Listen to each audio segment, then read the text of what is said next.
Just a warning for this video, I'm probably going to sound really nasally, but I don't really know how I sound because my ears have been plugged for almost a week now. Everything is super muted, it's really weird. I've been living in like this alternate reality, it feels like I can't fucking hear anything. I'm fairly sick right now, I've been traveling a lot, and so I think I was destined to get sick. And I know this is going around, it's like this weird cold. It's not COVID, I've taken a million tests, it's not COVID. But I didn't upload last week, so I need to upload this week, so we're gonna take it easy.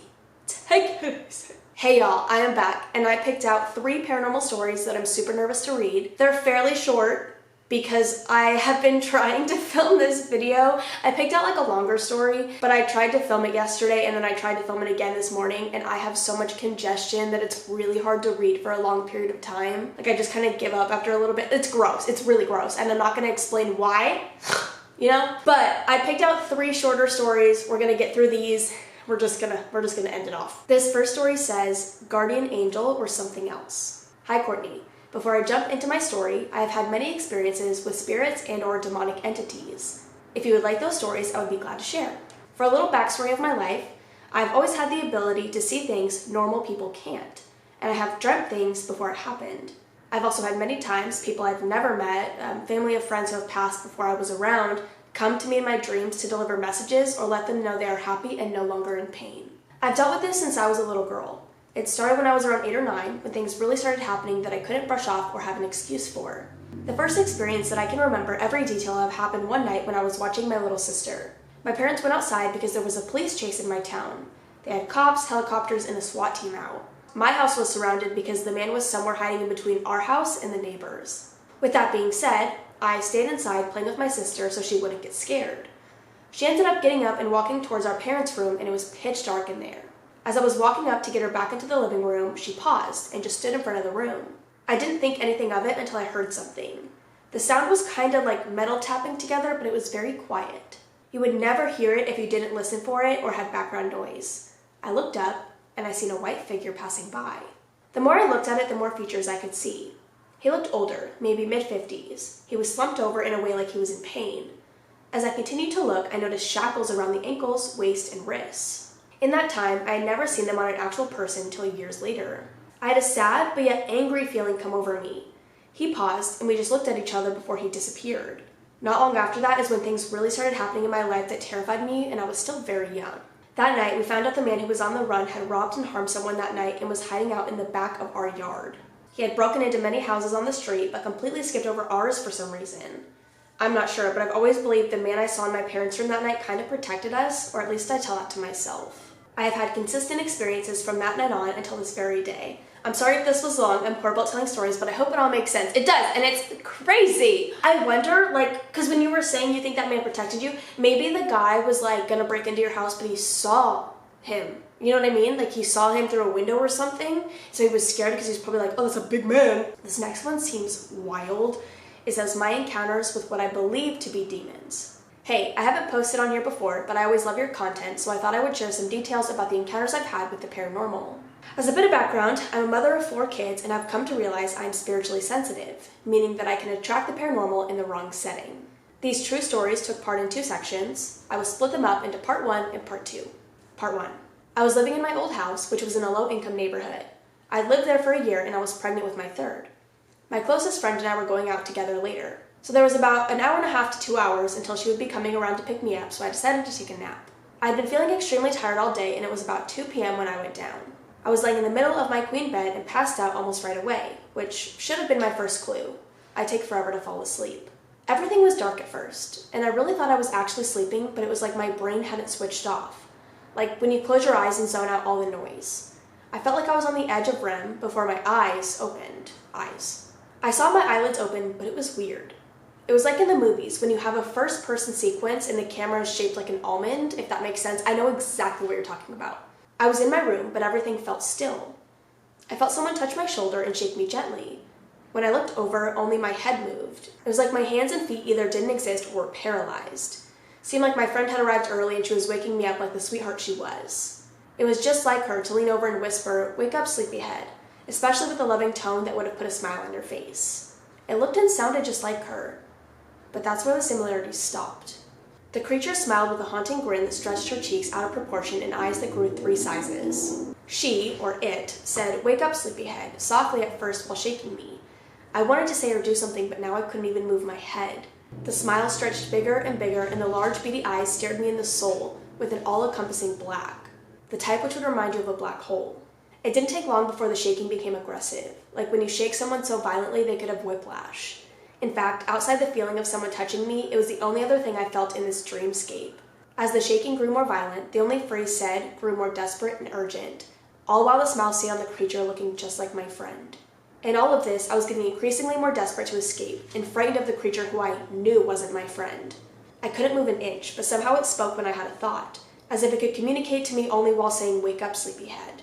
It might seem unconventional or odd, but I was raised around the understanding that names have power, and I had the power to expel entities from my lifestyle. I only had control over my thoughts, so with all my might, I started thinking, "Wake up, wake up, wake up, wake up." I was trying to push my mind to make something, anything move, even if to change the status quo in the dreamscape. Eventually, after feeling drained and heavy, my real eyes, opened, and I was in my real room again. All the little noises you don't realize are there until you pay attention came flooding in. But it wasn't over. My eyes grew heavy again, and soon I was sucked back in. The creature in the same place, as if I had never left. But this time it didn't speak. It just stared at me intently, communicating without words. And as a spiritual Christian, I did the only thing that remains the powerful tool under my belt. It might seem silly to others, but it worked. I thought to the creature, "In the name of Jesus, you are not welcome here. You need to leave now." Then everything went still, and before my eyes it disappeared, and I was pulled out of my dreamscape, and I bolted out of my bed. I was shaky and took a look at the time. 2 hours had passed, and the sun was beginning to set. My friend was going to be there any moment, and the image of her warped face frightened me so much I didn't know if I would sleep again. That's the end of part 1. It was a long one, so if you want to cut it there, it makes sense. No, of course. No, I want to hear the rest of your stories. And that wasn't even that long. You're good. So here's part 2. This story takes place in a new house, and it had been a year since moving in. This one was after giving birth to my 3rd child, and my eldest was around 4 years old. I'd gone to sleep like a normal day. For once, I fell asleep easily and started dreaming, but it didn't take long before I was awoken. Unlike my last story, this time I knew I was awake, but I was again frozen. My husband was sound asleep beside me, and my back was right up against his. But I couldn't move a muscle. In fact, it was almost difficult to think. I was only able to absorb and remember all that happened. This time a creature, which I still don't know what it looked like, stood at the head of my bed. For some context, because of my chronic condition, my feet are against the wall of my room while my head is in the open. I could feel it standing right in front of me. Slowly, thoughts fed through my mind. It sounded like my thoughts, but I knew it wasn't. It was a sultry voice that would give you a false sense of security. It whispered, "Look at me," over and over. My eyes couldn't move, but with some brute force, I got them shut. Even though I was scared to be frozen with my eyes shut, I knew somehow deep inside me, almost instinctual, that I shouldn't look at it. Eventually I could think again, and I could fight back. But this is where it got really frightening, and it started to chuckle from my palpable fear. It whispered, "I wonder how your son will react." This is all it took for my mind to push outward, and before I could control it, I started envisioning myself swinging a heavy weapon at the unknown creature. It stood closer and tried even harder to get me to look at it, but the feeling of doom doubled down, so I definitely couldn't let it happen. The creature started implanting images into my head, images that involved harming my 4-year-old son. Like last time, by exclaiming through my thoughts that the creature was no longer welcome and to leave, it didn't take long before it vanished. Just like the first time I saw this type of creature, it vanished while I was stuck. But it didn't stop there. When I woke up, my 4-year-old came running downstairs and told me about the dream he had the same night. One where a monster stood outside his room trying to get in to capture him, but couldn't because his 2 living grandpas stood at the doorway, keeping him from entering. He said he felt safe. When I asked him about it, without putting ideas in his head, he explained the same exact thing that just happened to me. It had done what it said it would do. It went after my son, but he was protected, and whether it was real or not, I felt reassured he was unharmed. That is so fucking terrifying. There's no part of me that can handle anything that has happened to you. I want to be able to react more to these, but my throat is so bad right now. I feel like I need to just get this over with. I have one more story. I think I need to just read it. I have so much I want to say though. This last one is really short. It says childhood ghost story. Hi Courtney, my name is Cheyenne, 26 female. I love watching your videos and wanted to share an experience I had when I was little. I don't really remember it, but my mom told me this story. Sorry in advance, I'm not good at telling stories, and it'll be a short one. Anyways, my mom, my sister, and I used to live in my great-grandma's old home that was probably from around maybe the 40s that sat near our family cemetery. This took place when me and my younger sister were probably around 2 and 4 years old. My mom was a single mom, and my great-grandma let her have the house. So one morning, my mom was in the kitchen making me and my sister some food. We were both sitting in high chairs waiting, and we started getting excited, saying, Mommy, Uncle Dennis is here." My mom didn't hear a door open, so she thought we were just playing. Well, we started crying and screaming, saying, "Cover his face, he's scary." My mom ends up grabbing us, running out the door, taking us to our grandparents' house that lived next door to us. Later on, my mom takes us back home and we're getting ready for bed. Mom starts reading us a bedtime story to get us to fall asleep. Then out of nowhere, me and my sister look wall to wall at the same time. My sister tells us, "Where did that doctor go? He walked through the walls." This scared my mom and we ended up leaving for the night. We stayed at our grandparents'. Next day, my mom is over at the house cleaning when all of a sudden she hears the screen door slam open and close and footsteps throughout the home. She sees objects shaking like someone was walking around. She heard little girls giggle and laughter in the house. She thought me and my sister had come back to get something. She started calling out our names and searching for us everywhere and couldn't find us anywhere in the home. She ends up calling my grandparents, asking if we walked over to the house. "No, I've been playing with them since they woke up," my grandma says. My mom drops the phone and runs to my grandparents' home and tells them what happened. After that, we moved out of that place and moved into my grandparents' for a while.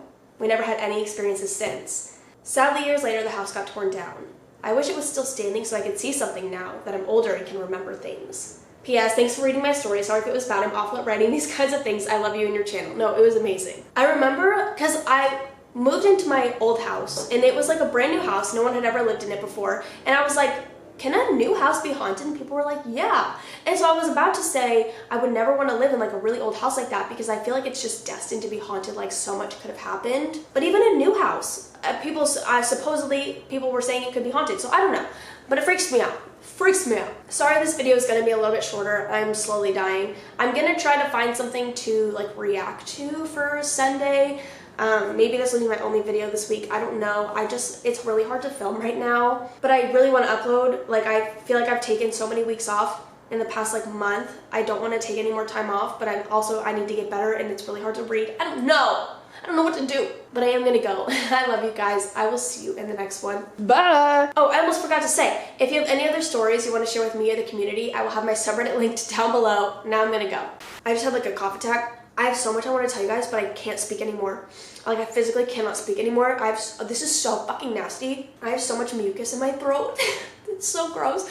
It's like I'm like gagging on it. Like it's so fucking nasty. I know how gross it is, but you guys don't care, right? You guys love me no matter what my mucus looks like or is doing. I don't know what the fuck I'm saying. I'm literally delusional. I'm like dying. I'm actually fucking dying. I want to die. I would like to die. No, I don't. I don't want to die. I don't want to die. I have so much to tell you though. I'm gonna try. I'll take it slow. Last week on Monday, I went to LA to see the 1975. It was such a surreal experience. It was incredible. And we were so close to the stage. Like, we were in the middle of pit.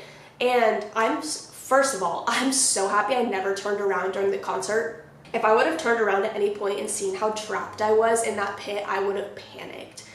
We were like in the middle. Because when we first got there, we were like technically in the back, but like people moved forward obviously.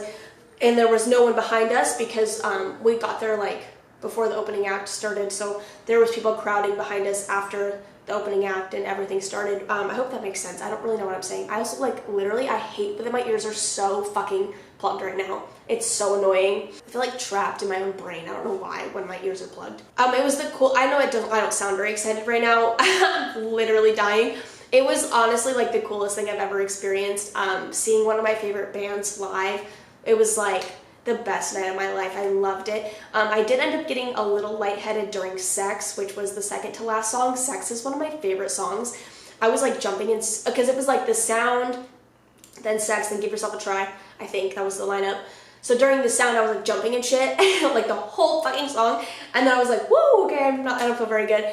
And Sex came on, I was singing, and then I was like, whoa, I'm gonna pass out. So I tapped my friend Paige. I was like, hey, like, I don't feel very good. So we just like made our way. That's when I turned around and saw how many people were behind me. We walked to the back of pit. I sat down, and then we listened to the rest of the music. We listened to the last song, whatever, and then we left. Coolest experience ever. Oh my god, I loved it. And I see Harry in January. Like, what? After LA, I went to Denver on Friday for the weekend. Oh my god, my nose. I went to Denver. We did a bunch of stuff. We were only there for like 48 hours. We did so much in that time. It felt like I was there for a week, but it was so much fun. Denver is beautiful. They have like all these brick buildings, which I like fell in love with. I loved it. We stayed in this like really cute hotel that was like schoolhouse themed. It was really nice and it was cute. We went to Meow Wolf. I posted on Instagram about it. That was really cool. We went to like this Christmas bar, a bunch of Christmas stuff. We watched a Christmas parade. It was really fun. So I feel like I'm talking really quietly, but I also can't hear myself, so I don't know. It was a really good time. I'll tell you guys more stories when I feel better. Yeah, I really can't speak anymore, so I gotta go. I love you guys so much. I'm gonna try to have a video on Sunday, but we'll just see what happens. Because I can edit this tomorrow and try to film on Thursday. Hopefully I feel better. Alright, see ya!